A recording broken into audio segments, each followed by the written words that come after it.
Satya, or truth, living in truth, is a practice. No.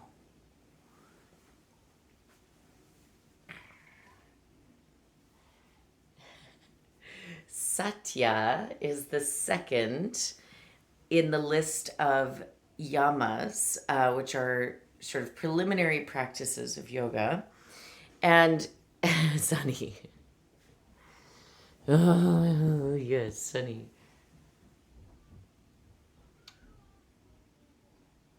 The first yama is ahimsa. Ahimsa is non-harming. And the second yama is satya. Satya is practicing living in truthfulness in our thought and in our speech and in our actions. So the interesting thing about Satya is that every commentator of every translation of the Yoga Sutras and every teacher I've ever listened to on the subject of Satya reminds us that Satya must be grounded in ahimsa, that we cannot abandon ahimsa or non-harming when we're practicing Satya or truth.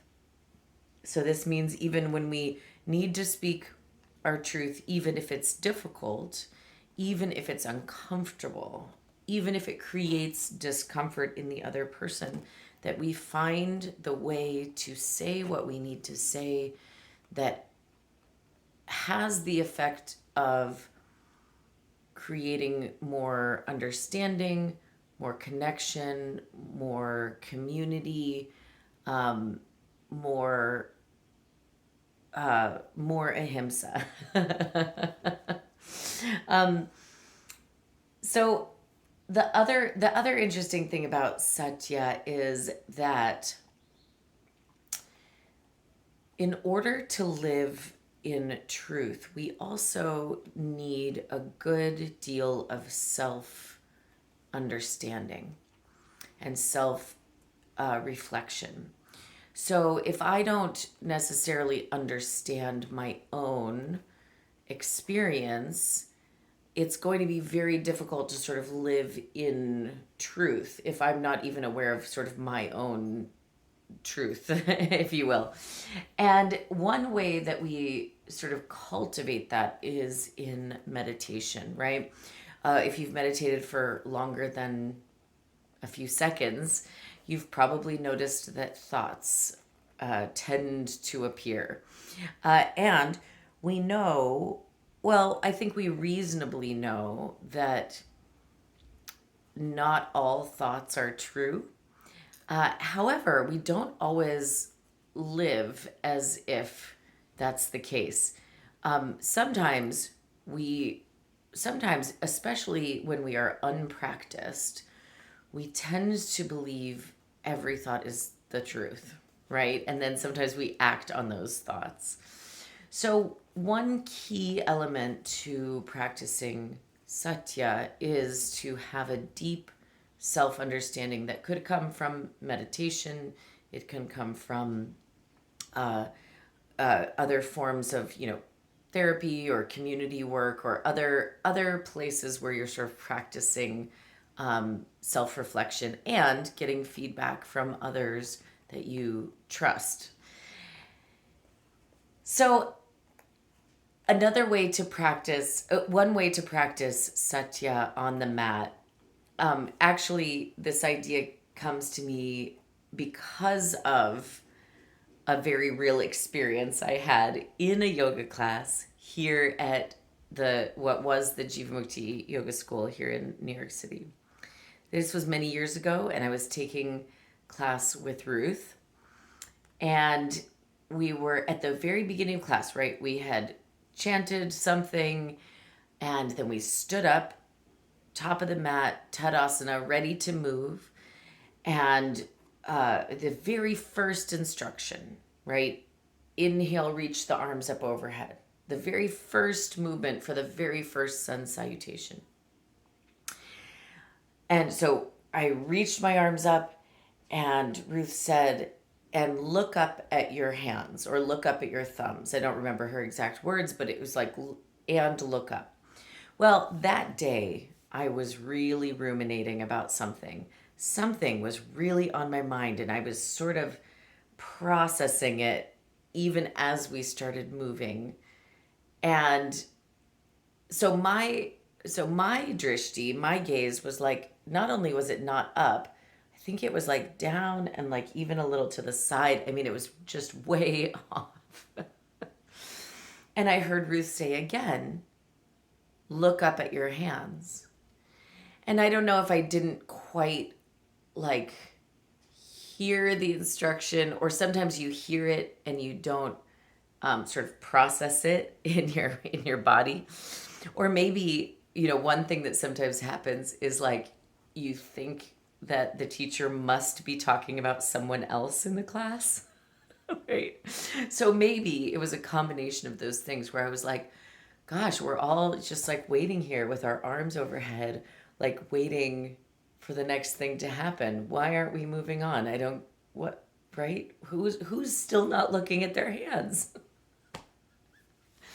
And some time passed, what felt like minutes, but I'm sure it was a couple of seconds. And then like Ruth slowly is like walking my direction. When you can feel the teacher kind of like making their way towards you. And she looks at me and she looks at me and she goes, look up. Suddenly I realized she was talking about me, and that the whole class, 70 people or something, were just waiting there with their arms overhead, waiting for me to look at my hands. And it was a very funny experience.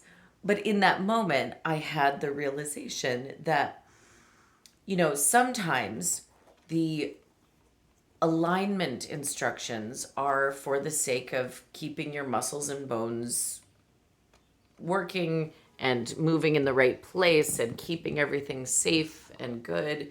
And sometimes the instructions are about bringing you back into the present moment, of snapping you into the now and what's happening now.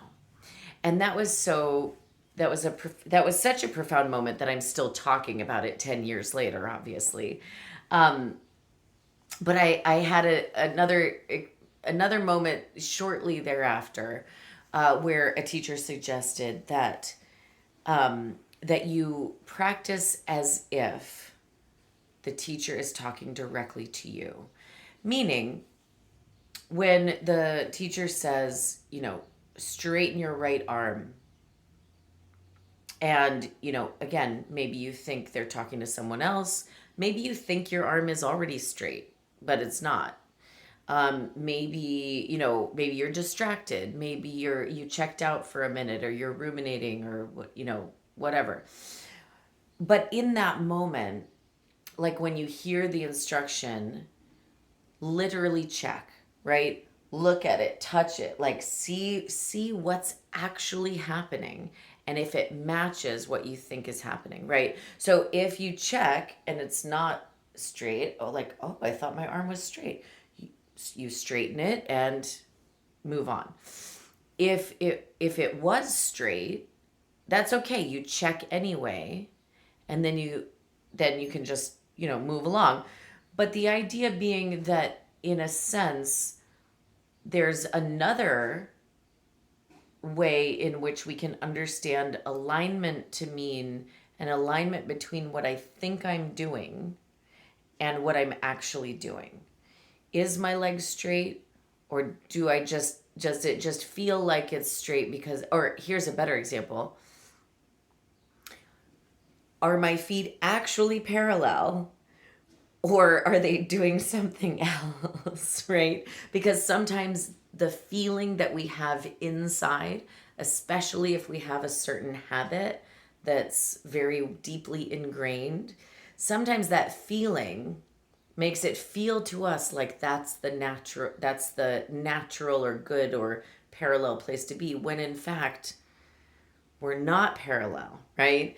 So in that sense of aligning your, the words that you're hearing with your thought of what you think is happening, with your feeling, with what's actually happening with your actions, right?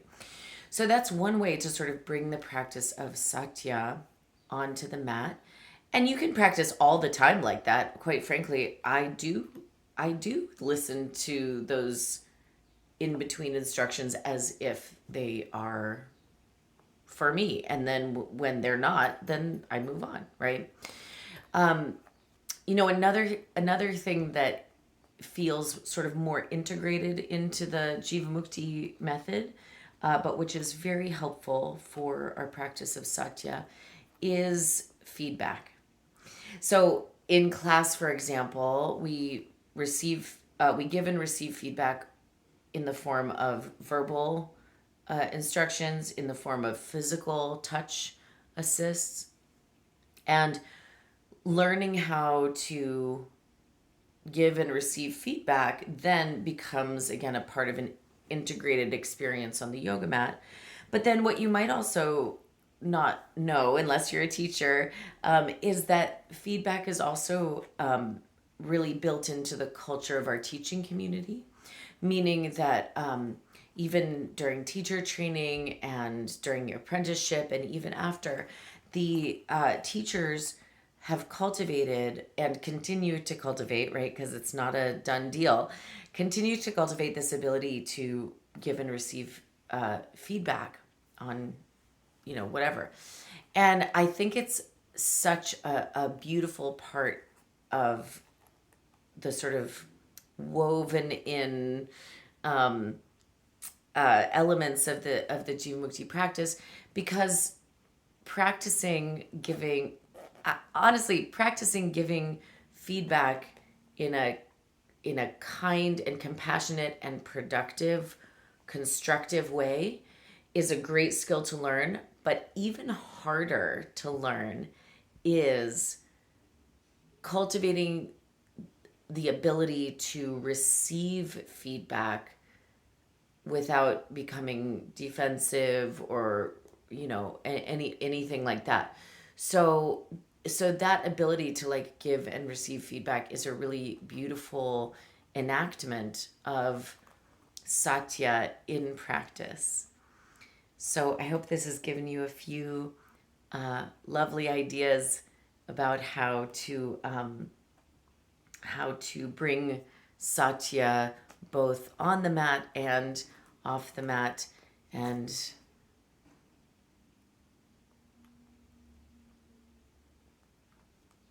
so in this way, Satya isn't just something that we practice sort of out there in the world. It's also something that we can sort of integrate into our meditative asana and even our community experience within the Jivamukti method.